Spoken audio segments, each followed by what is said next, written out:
सारे रेप के केसेस खुद से बहुत करीब से जाकर के देखे हैं। आपने 6 महीने की बच्ची से लेकर के 60 साल की बुजुर्ग का भी रेप देखा। क्या आपको लगता है किसी महिला के साथ रेप होने की वजह उसकी उम्र या उसकी शादी से कोई लेना देना है? योगिता जी जवाब दीजिए। मेरा एक ही जवाब है, इनकी बातें सुन के मुझे बड़ा दुख और आश्चर्य हो रहा है, साथ साथ ऐसा मतलब गंदा सा फील हो रहा है ना कि इस तरह के लोग भी मौजूद है हमारे धरती पर। रेप की एक ही वजह है, इस तरह के लोग, ये लोग बढ़ावा देते हैं रेप को। I think they promote rape. इनके ऊपर तो धाराएं लग के इनको जेल करा देनी चाहिए।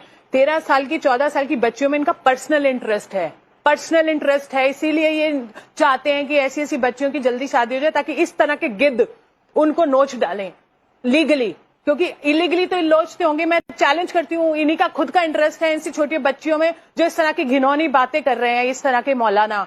मुझे शर्म आती है, थू है इस इंसान पे। आप कह रहे हैं मर्यादित भाषा का प्रयोग करें, कैसे करें? जो 13-14 साल की बच्चियों पे नजर रखता है, ऐसे इंसान के लिए कैसे शब्दों का प्रयोग करना चाहिए? मुझे क्या बोलना चाहिए, क्या नहीं बोलना चाहिए? मैं देखती हूँ बच्चों की बलात्कार क्यों बढ़ रहे हैं, मुझे भी इसलिए नहीं बढ़ रहे हैं क्योंकि शादी नहीं हो रही है। इस तरह की बातें सुनकर के कि शादी जल्दी करा दो नहीं तो रेप हो जाएगा। मतलब लड़कियां जाके खुद कह रही हैं कि शादी हमारी नहीं हुई तो रेप कर दीजिए। अब कहना क्या चाहते हैं, सोचते हैं बोलने से पहले। शालिनी जी, आपको नहीं लगता 3 तलाक होता है या फिर वक्फ बोर्ड में महिलाओं की भागीदारी की बात हो, जब भी मुस्लिम महिलाओं के हक की कोई बात होती है, अगर मुस्लिम लड़कियों की शादी भी देर से होगी, उन्हें पढ़ने लिखने का, आगे बाहर निकलने का मौका मिलेगा तो वो भी स्वावलंबी होंगी, आत्मनिर्भर होंगी। लेकिन लगता है कुछ लोग ऐसा चाहते नहीं और इसीलिए वो चाहते हैं कि 13-14 साल में ही बच्चियों की शादी हो जाए।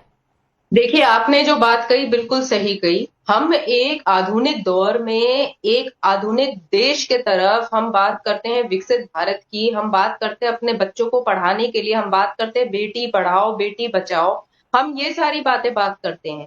रेप सिर्फ ये रेप नहीं होता है कि किसी ने आदमी ने उसको सिर्फ ऐसे रेप कर दिया, मैरिटल रेप्स भी होते हैं। बच्चियों को हमें चीजें सिखानी होती है। 18 साल से पहले नीचे लड़कियों की शादी होनी नहीं चाहिए। ये हम लोगों ने भी, आप सोचिए, यूसीसी का समर्थन करते हुए हमने लॉ कमीशन के सामने भी ये प्रस्ताव रखा था कि यूसीसी आने का मतलब ही क्या है, कि एक कॉमन ग्राउंड होना चाहिए जहां पे आप धर्म को ना देखते हुए आप सभी बच्चियों के लिए एक उम्र निर्धारित कर दीजिए जहां तक वो मेंटली भी इस स्वभाव की होंगी, जहां पे वो सिर्फ और सिर्फ खाने बनाने के लिए नहीं, काम करने के लिए भी, घर संभालने के लिए भी, गृह जिंदगी को संभालने के लिए भी सक्षम हो जाती है।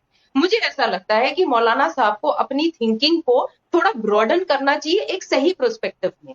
आप अगर शरीयत की बात करते हैं तो शरीयत हमारे देश में नहीं लागू हो सकता है, हम कॉन्स्टिट्यूशन के हिसाब से चलेंगे। सबसे पहली बात, इस बात को ध्यान रखते हुए आपको ऐसे उत्तेजित करने वाले मतलब साजिद साहब, आपको ऐसी मानसिकता पर सवाल उठाना चाहिए। लोगों की सोच की वजह से ही जो इस तरह की मानसिकता है वो बढ़ रही है, जो ये चाहते हैं कि 12 साल की उम्र में, 9 साल की उम्र में बच्चियों की शादी हो जाए, ताकि इनको ये लगता है कि अगर बच्चियों की जल्दी शादी हो जाएगी तो रेप नहीं होंगे। इनको ये लगता है कि बच्चियों की जल्दी शादी हो जाएगी तो लिव इन नहीं होंगे। मतलब तमाम जो दिक्कतें हैं वो शादी समय पर होने से है। बच्चियां बेटियां पैदा हो, 10 साल के बाद उनकी शादी कर दो।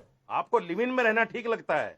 ममता काले जी, शादी ना करे कोई, जायज काम। अरे लिव इन में कोई किसी का रेप नहीं कर रहा। जी धन्यवाद, ठीक है ना? श्वेता जी धन्यवाद। की बातें तर्क मत दीजिए आप। नाजायज करता रहे, शादी ना करे कोई, ये बोलिए ममता काले। श्वेता जी, मैं आपसे और पीसीआर से निवेदन करूंगी कि ये जो महिला विरोधी बदतमीज आदमी बैठे हैं, प्लीज इनकी आवाज आप कम कर दीजिए। जिस तरीके की शब्दावली का ये प्रयोग कर रहे हैं मैं नहीं सुन पाऊंगी, इनकी आवाज आप कम कर दीजिए प्लीज, उसके बाद मैं बोलूंगी। और ये 2 लाइंस के साथ शुरुआत करना चाहती हूं कि इस समाज में विकृत मानसिकता, महिला विरोधी धूर्तों की कमी नहीं है। एक ढूंढो तो 1000 मिलते हैं और नगद ढूंढो तो राशिदी जैसे उधार मिलते हैं। ये खुद को मौलाना बोलते हैं, मौलाना समाज को ये तार तार कर रहे हैं।